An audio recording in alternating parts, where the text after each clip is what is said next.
Kita sampah masyarakat ni. Kita mak rempit. Semua orang cakap macam tu. Kau buatlah baik macam mana pun. Kau bersedekah. Tak kisah.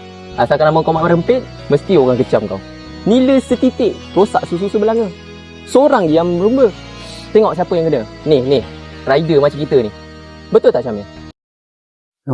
Betul. Kalau kata ada motor sangkut dekat tepi jalan, siapa yang tolong? Ni. Kita ni yang tolong. Ni yang kereta besar-besar tu.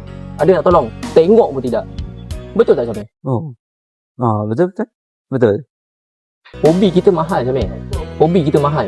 Tapi orang pandang kita macam sampah. Aku buat motor aku mahal bukan untuk dihina Syamil. Betul tak Syamil?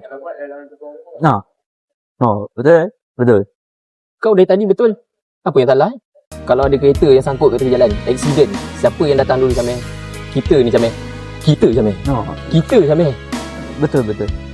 Betul juga. Dah lambat dah Syamil. Mak aku suruh pergi beli ni, daun kesum. Betul. Daun kesum dan daun bawang apa bezanya?